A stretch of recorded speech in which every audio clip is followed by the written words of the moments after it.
നവകേരള സദസ്സിൽ പങ്കെടുക്കാത്തതിനാൽ വനിതാ ഓട്ടോ ഡ്രൈവറെ സ്റ്റാൻഡിൽ നിന്ന് വിലക്കിയതായി പരാതി. തിരുവനന്തപുരം കട്ടായിക്കോണം ഓട്ടോ സ്റ്റാൻഡിൽ ഓട്ടോ ഓടിക്കാൻ അനുവദിക്കില്ല എന്നാണ് CITU പ്രവർത്തകരുടെ ഭീഷണി.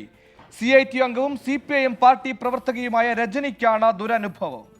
ജീവിക്കാൻ ഓട്ടോറിക്ഷയുമായി കഴിയുന്നൊരു സ്ത്രീ വർഷങ്ങളായി ഓടുന്ന സ്റ്റാൻഡിൽ ഇനി മുതൽ ഓടേണ്ടെന്ന പെട്ടെന്നൊരു ദിവസം തീട്ടൂരം. ചെയ്ത മഹാപരാധം നവകേരള സദസ്സിൽ പങ്കെടുത്തില്ലത്രേ.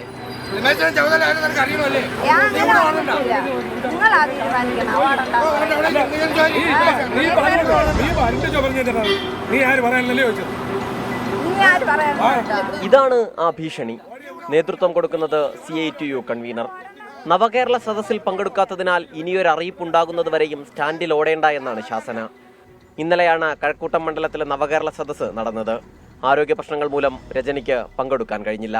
ഇന്ന് കാട്ടായിക്കോണം സ്റ്റാൻഡിലേക്ക് എത്തിയപ്പോൾ അപ്രതീക്ഷിത വിലക്ക്. ഇന്ന് രാവിലെ ഞാൻ സ്റ്റാൻഡിൽ കയറിയപ്പോൾ എൻ്റെ അടുത്ത് വന്ന് ഞങ്ങളെ സ്റ്റാൻഡ് കൺവീനർ ഷിബു എന്ന് പറയുന്ന അദ്ദേഹം പറഞ്ഞു ഇവിടെ വണ്ടി ഇടാൻ പറ്റൂല എന്ന് പറഞ്ഞു. അങ്ങോട്ട് എന്ത് കാരണം? ഇന്നലത്തെ നവകേരള പരിപാടിയിൽ പങ്കെടുക്കാത്തവർ ഇനി സ്റ്റാൻഡിൽ വരണ്ടെന്നാണ് തീരുമാനം. കമ്മിറ്റി കൂടി തീരുമാനം അറിയിച്ചതിന് ശേഷം ഇടാന്ന് പറഞ്ഞു. 8 വർഷമായി കാട്ടായിക്കോണം സ്റ്റാൻഡിലാണ് രജനി ഓട്ടോറിക്ഷ ഓടുന്നത്. നാളുകളായി CITU ഓട്ടോറിക്ഷ തൊഴിലാളികളുടെ യൂണിയൻ അംഗവുമാണ്.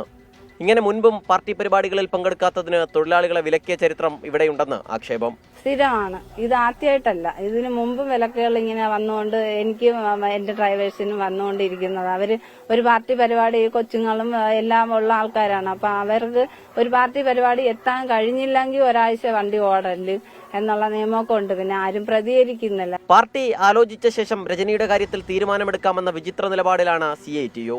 പരാതിയുമായി മുന്നോട്ട് പോയാൽ ചുമട്ടുതൊഴിലാളിയായ സഹോദരൻ രാജേഷും നാളെ മുതൽ ജോലിക്കെത്തേണ്ട എന്ന് ഭീഷണിപ്പെടുത്തിയതായും പരാതിയുണ്ട്.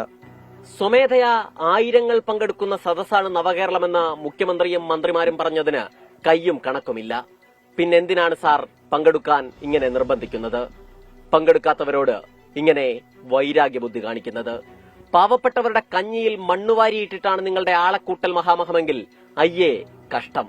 ക്യാമറാമാൻ മനീഷ് VS-നൊപ്പം സലിം മാലിക്, 24 തിരുവനന്തപുരം.